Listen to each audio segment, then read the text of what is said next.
Sokcho, once dubbed the holy city of Pokemon Go and located close to the North Korean border. This city had ties so closely entwined with Pokemon that even the mayor got involved and dressed up as the dubious character that deals Pokemon to children, Professor Oak. But how did this city get so Pokemon mad? And what is left among the ruins of Pokegyms and mountains of discarded Pokeballs? I was going there 4 years after the Poke Party had finished to see what remained. Concerned about the high probability of an unwanted encounter with one of my 8 subscribers, I decided to get there by Premium Coach. Premium Coaches come equipped with wireless phone chargers, a television set, options to connect your telephone to the television set, and a mirror to check your appearance. Social influencer DNA practically coursing through my veins, I'm actually capable of sleeping while simultaneously filming myself with a smartphone. Please like me and subscribe to my channel. In 2016, Korea was paralysed because they couldn't play the game Pokemon Go on their mobile phones. Because of security restrictions on Google Maps, the whole of Korea was barren and lifeless on Pokemon Go. Imagine that instead of people, this place was inhabited by Pokemon. Pika Pika, Peekaboo. Hello, I'm a Pokemon. That's what it was like in 2016 when a glitch in the Pokemon Go mobile phone game considered Sokcho to be North Korean Pokemon territory. I imagine Kim Jong-un considered coming here and staking his claim. I too was swept up in the Pokemon Go storm. Ordinarily it takes about 2 hours and 20 minutes to get here by bus, but in 2016 it took about 5 hours. And I think it was about here that I caught my very first Pokemon. You can even see traces of urine where I pissed myself with excitement. I think it was a Poliwhirl or something shit. Thanks to Pokemon Go, tourism in Sokcho reached its peak in 2016 until Pokemon Go became readily available all over the country and people realised actually the game itself was shit and went home. It was sad to see no one on their phones catching Pokemon anymore. Instead, they were walking around having fun with their families.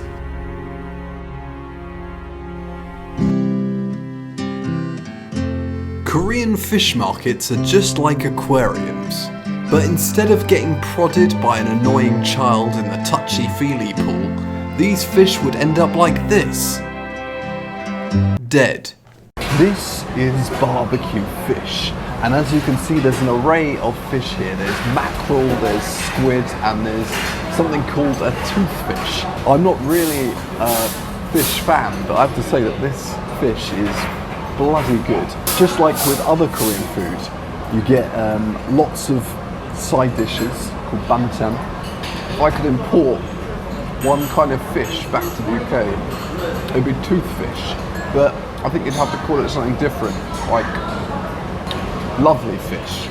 These are fish eggs, and when they put the fish on the barbecue, these eggs are actually popping out of the fish's belly like some sinister version of popcorn.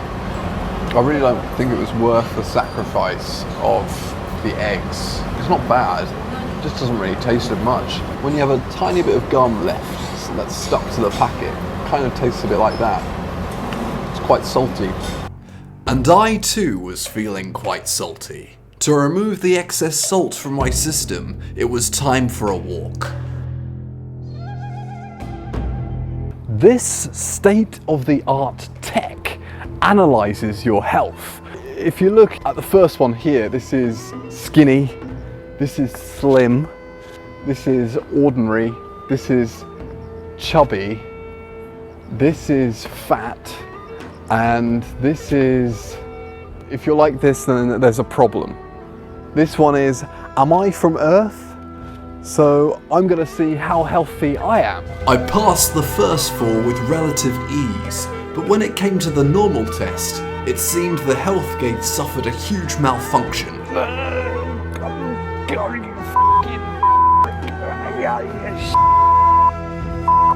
Yes! Oh my god, I'm normal! That's brilliant. So, using this standard of measurement, I am a normal person. Now for Slim. I started to wonder what would happen if a health gate were to be installed in the UK. Perhaps it would be set on fire and pissed and shat on beyond all recognition. As evening began to fall, I took a boat across to the other side of the river, where North Korean civilians under siege during the Korean War sought refuge and built a temporary village. Unfortunately, these villagers were never able to return and became permanently separated from their families.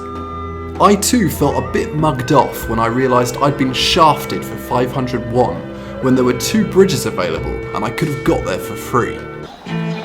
I soon became an integral member of the boating squad, pulling the boat along with Hulk-like strength.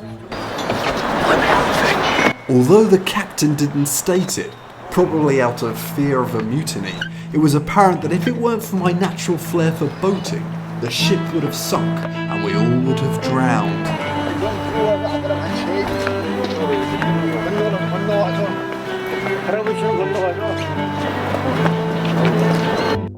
Sokcho is also home to a night market.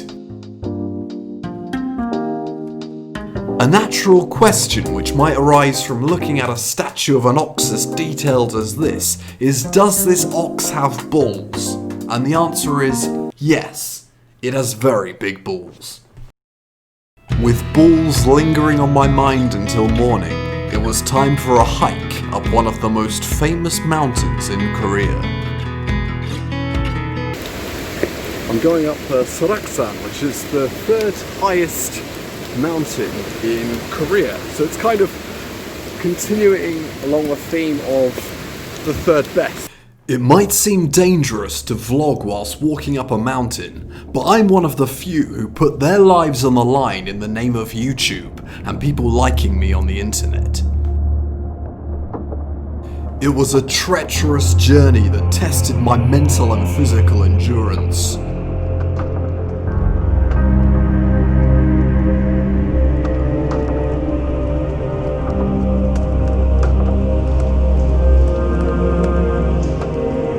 One thing that annoys me about Soraksan is the constant noise of water running down, and it really interferes with my video. So if I could change one thing about Soraksan, I would ask the authorities to remove the water entirely so that I could have good audio in my video. Another thing that's annoying about water is that it's wet and it's ruining my hair. So much so that I had to take refuge under a rock to prevent further hair wetting.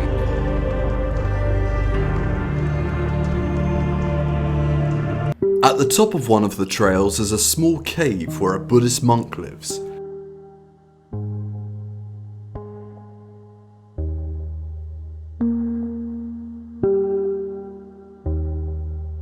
I waited around eating a Snickers to see if he'd invite me to a slumber party.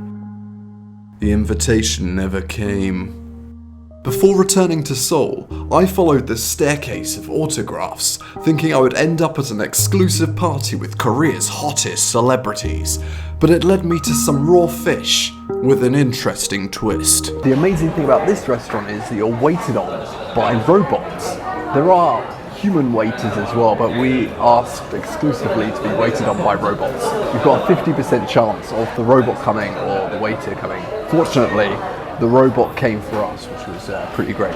This is called huetopbap, and it's rice mixed with raw seafood and vegetables. This here is seaweed soup. So this is like pork and beef mixed with vegetables, and then wrapped around it is some squid. This is alright. This is squid jokkal, and what that means is the squid has been half cooked because basically a long time ago food was kind of scarce, so they wanted the food to last for as long as possible, so they half cooked it so they could eat it for a long time. It tastes very garlicky. As if offended by my comment, the robot waiter left the table, and I too left the table of Sokcho to return to the kitchen of Korea, Seoul.